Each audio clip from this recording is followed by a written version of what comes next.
That used to happen every year about. Right out for the invocation by Reverend Mark Andrews, pastor, St. Luke's United Methodist Church. Let us pray.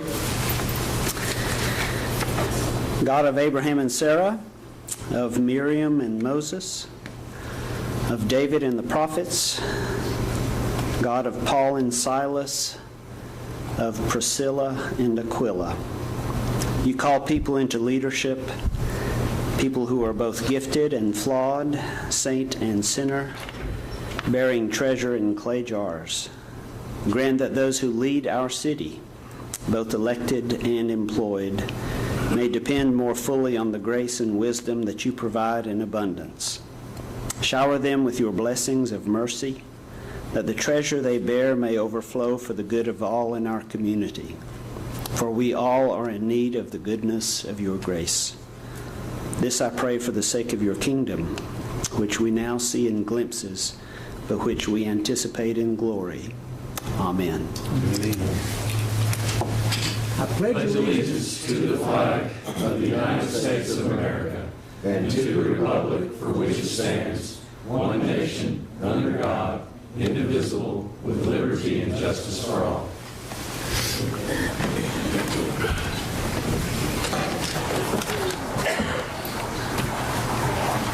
No persons requesting to be heard.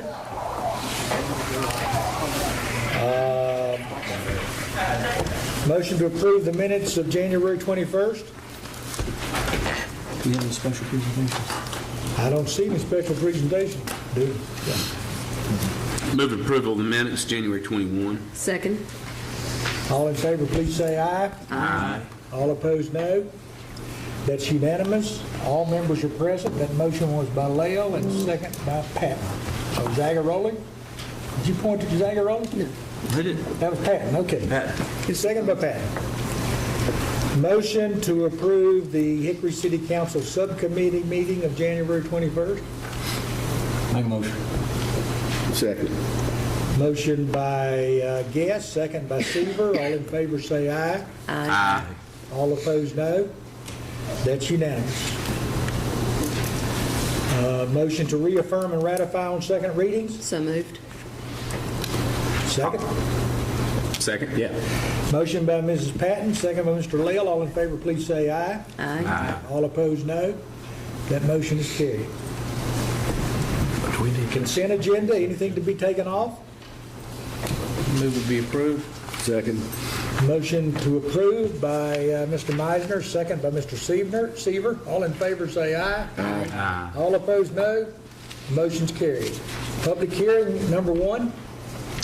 Thank you, Mr. Mayor. Under new business, I'll ask the city's Public Services Director, Mr. Chuck Hansen, to come to the podium and present a resolution in order for petition of Moretz Mills LLC to close a portion of E Avenue Southeast. Prior to that, Your Honor, there are 2 lawyers here that represent the petitioner. One represents the petitioner, one represents a surrounding property owner. They have been in discussion as to how to resolve some issues that would make perhaps a more smooth transition of this road closing. Ms. Bradshaw, and is it Ms. Vasquez? Valdez. Okay, I'm sorry, Ms. Valdez. Have asked Your Honor to open the public hearing and continue it to a time certain, that being March the 4th. And hopefully by that time there will be some resolution to the issues that have been raised by a surrounding property owner regarding that road closing. Well, until that event, can we open it? Do we need to hear the staff report, or just open the public hearing and then? I think at this time, and correct me if I'm wrong, counsel, but the desire is to open the public hearing and then close it and continue it immediately, because there may be an agreed upon proposed resolution for council to consider at the next meeting. Right.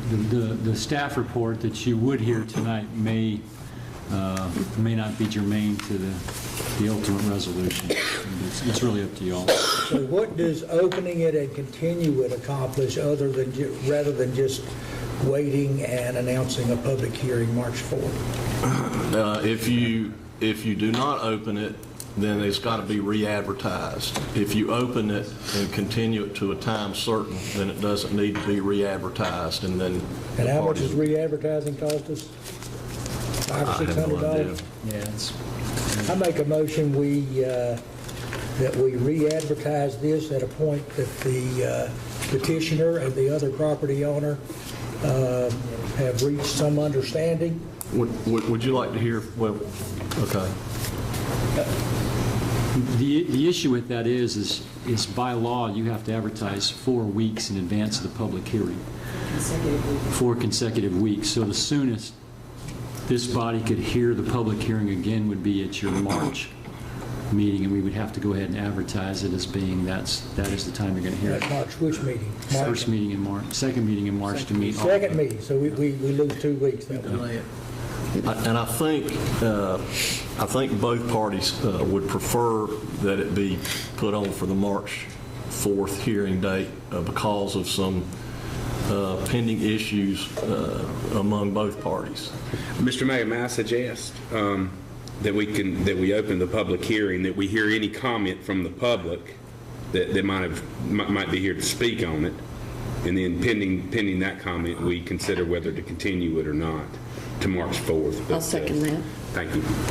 Okay. Well, we have your motion on the floor. I haven't heard a second, but your motion is on the floor. Well, I'll withdraw the motion. I think we're fine. Okay. Is that all right? Yes, sir. Since we don't have a second. Motion by Mr. Lael, second by Ms. Patton. All in favor, please say aye. Aye. All opposed, no. That motion is carried. I'm going to open the public hearing and give an opportunity for those first who would like to speak against this proposal to do so.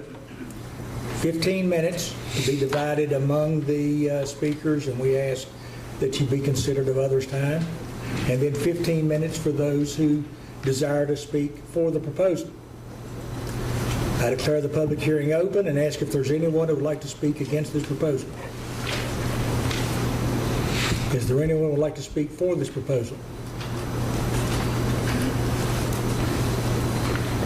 I ask for a motion that we continue this public hearing until the first meeting in March. So moved. Second. Motion by Mr. Meisner, second by Mr. Lael. All in favor, please say aye. Aye. All opposed, no. Just to make sure there's no misunderstanding, I'd like to make sure that we do essentially what we normally do in terms of advertising a public hearing so that people will not say it slipped by them. Is that okay? I mean, that's not a motion, I don't think. I'm just asking. But I don't want to...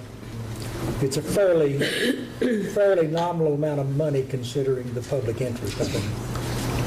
And let the public have more time for input at that time too. Oh, Yeah, you'd hope you still have the public We're hearing. going to have the public hearing just like we always do. Okay.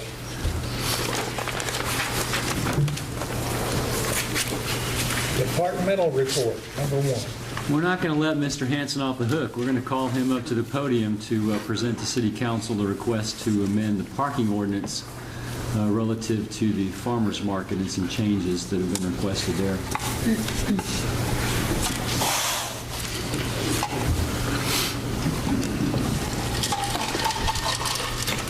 Thank you, Mr. Berry. Mayor, members of council.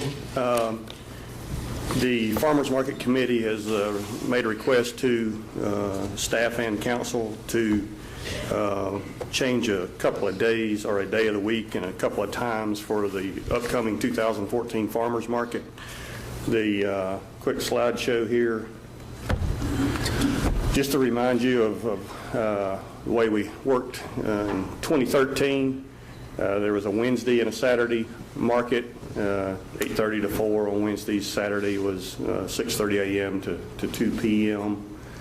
And then there was a Monday market backing up real quick, back to what you see in blue is sort of the area, these parking spaces were blocked off for these hours on the Wednesday and Saturday market. On the, again, 2013 Monday market, for this time frame, it was sort of a half market. These spaces, if you will, from the walkway west and these three on the end were the ones that were blocked off. What's been requested this year for the 14 market is a Wednesday market from 8 a.m. to 4 p.m. and it would utilize the same spaces that it did essentially last year. The only difference is it would go to an 8 o'clock start versus an 8:30 start, and that was more for setup than anything else. On the Saturday market, 6 a.m. to 2 p.m., essentially, again, utilizing the same spaces it did in 2013. Difference there, it would go to a 6 a.m. start versus a 6:30. So 30 minutes earlier, again, for setup. The one real difference this year is they're actually requesting, that's a little hard to read, they're actually requesting a Thursday market. That's 8 a.m. to 9 p.m. From a time frame of for the parking spaces. In this case, it's essentially these three locations. These would get utilized in here, but as far as just coning off spaces in that time frame, it would just be these three for sort of loading along the canopy area. So the request is really obviously the 3 dates, 3 days of the week for the 14 market. Saturdays 6 to 2, Wednesdays 8 a.m. to 4, and then Thursdays 8 to 9. So.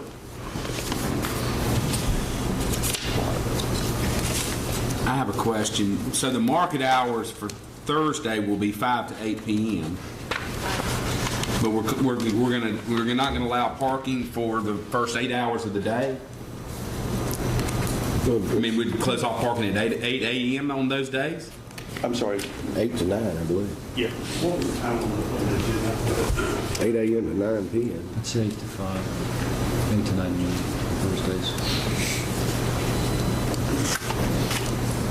I'm sorry. The Thursday market is 5 p.m. to 8 p.m. It's the actual market time itself. So what we were trying to do was keep this open all day long. We were basically essentially coning these spaces off all day, if you're trying to answer your question. Yeah, right. The market's later in the day, but they'll be coming in and utilizing that. It's one of those that, again, Thursday is a busy day down there, but it's one of those that are also from an access point, how do you really gain control of those spaces once the day has started? And what we worked into was essentially go ahead and cone those spaces off. So you do sort of cone those off for the day, but that allows it to be accessible for the market times later in the afternoon.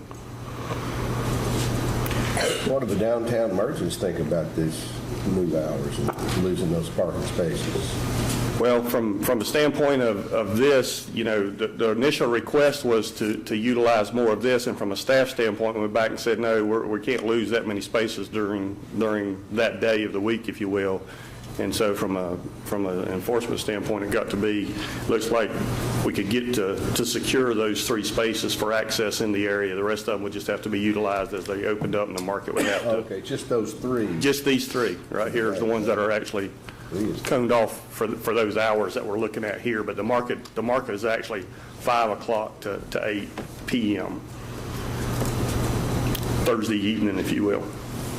Okay. The goal there is maybe to have some other functions going on along with the market on Thursdays down there. Okay, but okay, and I promise I'm not trying to be adversarial to this idea. Obviously, I like the farmers market. I'm trying to figure out a way to keep those parking spaces open for the benefit of the merchants during the day, because likely they're just going to sit coned off.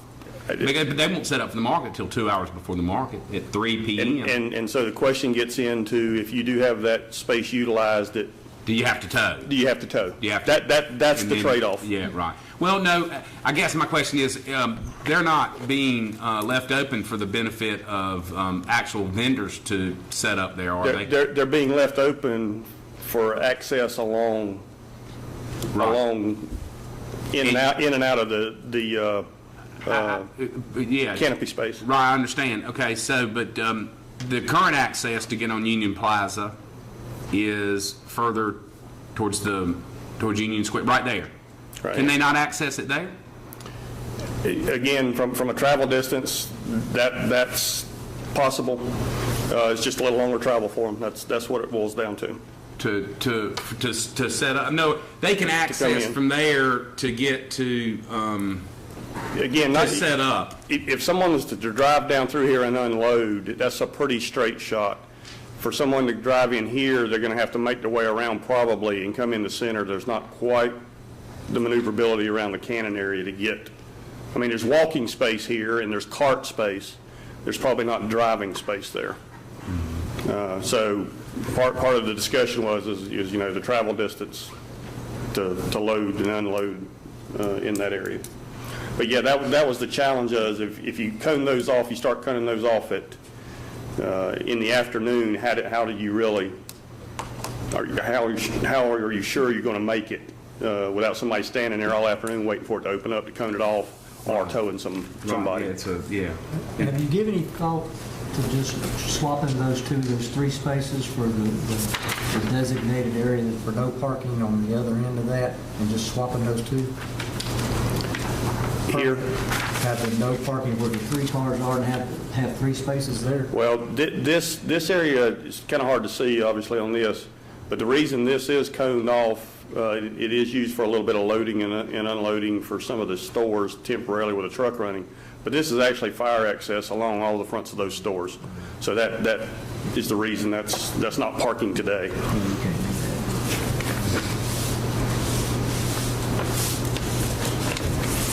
And so as an ordinance change, we do not, to amend the parking ordinance is just by department, no public hearing. And correct. Again, if that's something that can come back and be changed without a public hearing, if we find out it's not working.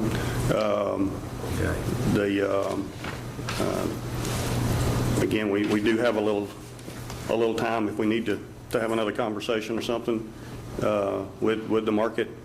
But, you know, someone loading and unloading here could make that happening and get back underneath, but it's just a longer travel distance, that's all. But they're traveling in their vehicle. It's not. We assume some will travel in their vehicle. Yeah, right. That would be preferable to me, but... I mean, more than likely they're going to be unloading trucks or a pickup or something. Right, a pickup truck or something. That would be preferable to me, to be able to maintain those spaces if they can access it through that area that already exists for access on the Union Square. But I'd be inclined to go along with the proposal. I'm not interested in making the motion, but I'd be inclined to go along with the proposal as long as some discussions could be had with the farmers market in a cooperative manner to see if that would allow them to fit their needs for Thursday. Right. Well, would the fire department have to be involved in that too? If this is just utilized for loading and unloading, somebody is there with their vehicle all the time, which is the way we sort of function today. UPS, FedEx, whoever there is loading and unloading, they're right there. That truck's usually, 2 minutes from somebody being with it. In this case, they're going to be out here in the open, so the vehicle is somewhat maintained, if you will, or accessible from the driver. So I'm trying to answer your question. I think the answer to that is no. Now, again, from a parking standpoint, we can't utilize this as parking for that reason, because then you've got a car that's unattended. But if it's a quick drop-off loading, that's probably that gets utilized that way today. Perhaps these spaces could be closed at 3 p.m. when the cars leave, but if somebody wants to access it before then, they can come around and set up before then. And as cars migrate out after 3, you could cut them off. The market manager could probably do that, I would think. Currently, for the other days of the week, the market manager will be placing the cones out at the appropriate time versus the city staff, if you will. But that's sort of some of the conversations we had. In this case, even at this time of day, that would be the market manager's responsibility to cone those off.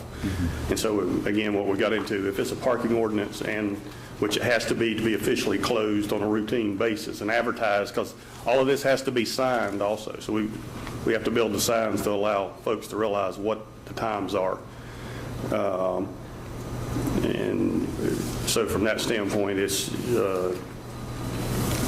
we were trying to get out ahead of that just a little bit from a signage and get those out so people would realize what the new change is. I'm fine with it. I don't think the market manager needs to sit out there and watch for people to make sure they don't park the car at 3 o'clock. That would be kind of tough, cumbersome to sit out there and wait till the car leaves and then run out there and wait. I'd propose that we try it and see if it works, and if it doesn't work, come back and something else. Yep. And we can do that. Okay.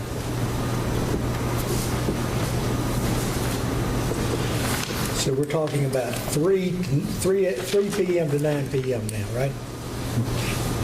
Yeah, actually, what you're adopting is an amended parking ordinance which covers all of the times that Mr. Hanson just listed for the market. So that's the official time that the parking is signed and enforced.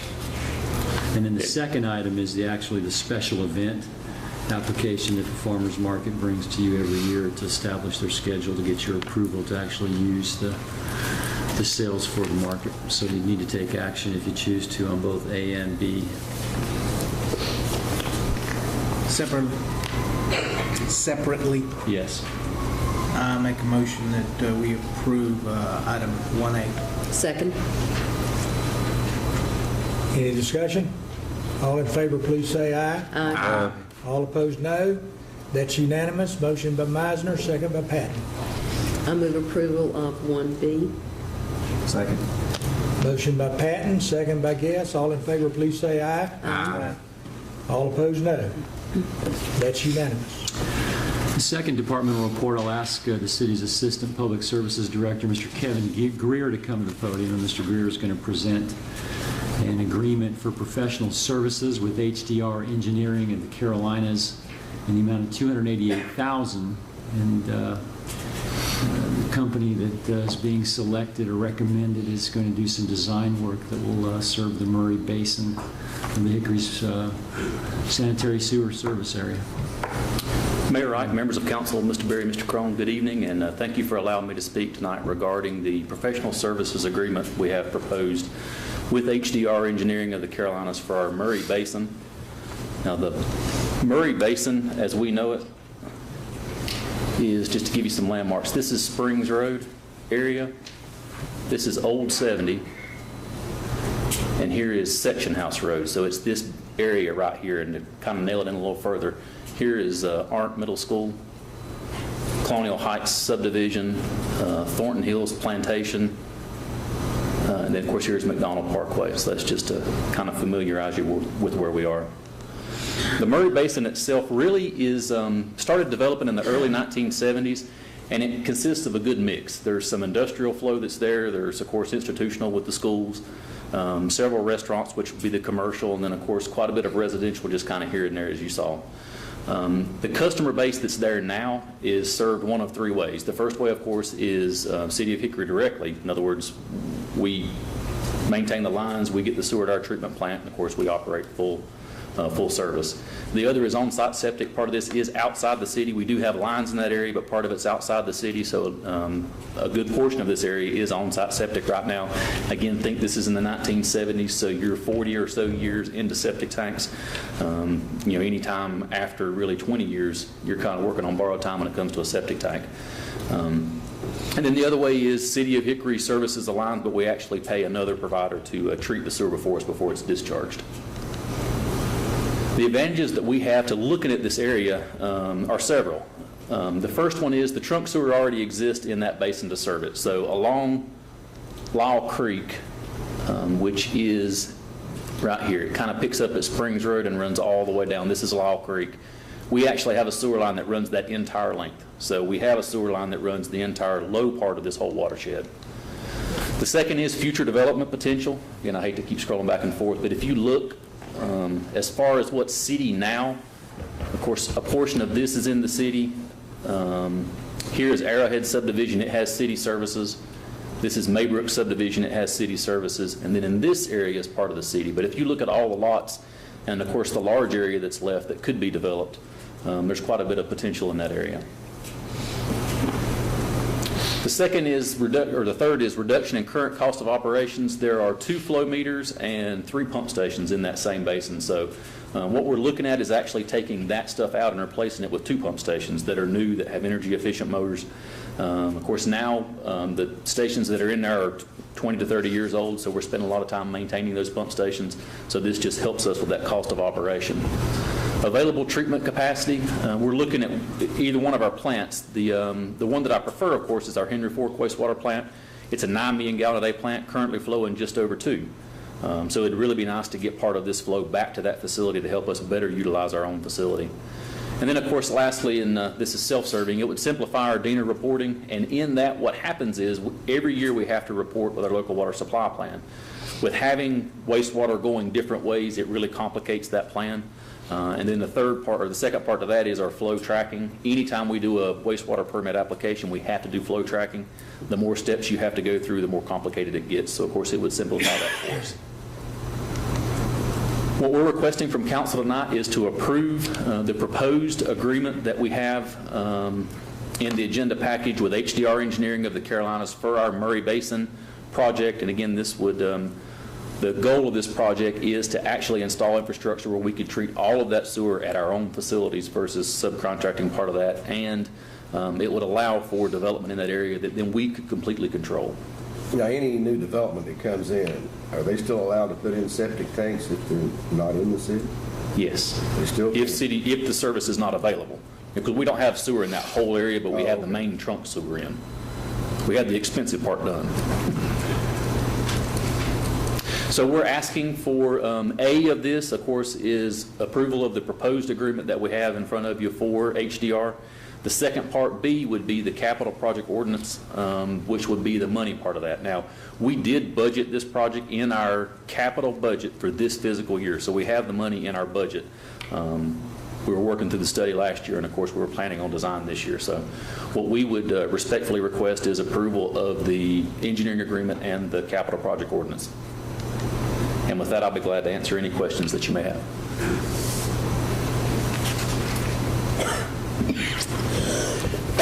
Thank you, Mr. Greer.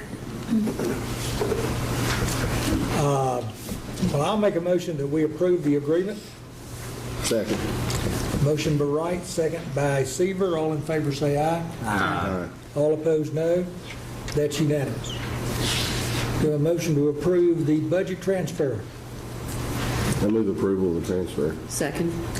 Motion by Seaver, second by Patton. All in favor, please say aye. Aye. All opposed, no. That's unanimous. Any appointments? Any matters not on the agenda? Any general comments? I have a general comment. Some of you may not know, some council probably does know, but recently our chief of police, Chief Tom Adkins, was named as the president of the North Carolina Association of Chiefs of Police. And not only is that a distinctive honor, but it helps, I think, in the city of Hickory. It helps us in a lot of different ways. So I wanted to make that public announcement and congratulate Chief Adkins on that appointment. So he's now the chief. Chief of Chiefs. Chief of the Chiefs. El Grande. Well, you know, we are very fortunate. You got Mac McLeod back there. He's president of the Parks and Recreation Commission. I'm going to leave some names out, but we've got a lot of people who are very involved in leadership positions with the trade associations for municipal staff, and And I think there is quite a bit of benefit to us. Some of that knowledge rubs off, and that's good. Let's not counting all the other cities that come and rob us of some of our rights folks. I didn't want to get into that part.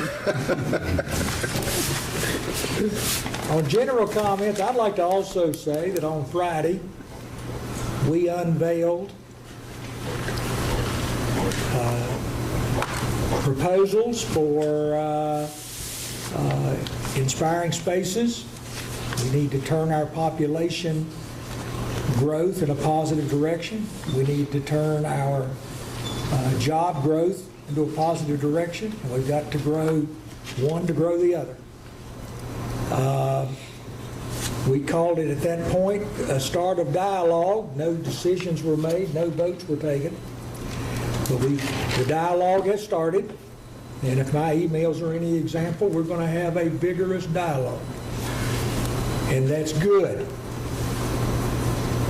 because it's for the people and it's going to be paid for by the people, so we need to talk about it.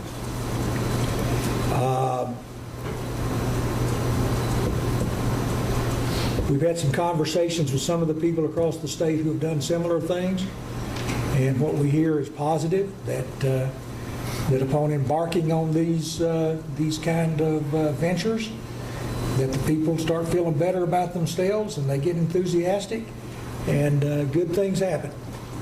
So we solicit your input. Again, the dialogue is open. We welcome your comments. We have, what do we have on the website, the city's website? We have everything that's been presented to the public, right? Actually, everything that's been presented to the public is everything that's been presented to the council too, I think. So if you want to learn more, go to the city's website. More information will be released there. It's a new day, folks. We have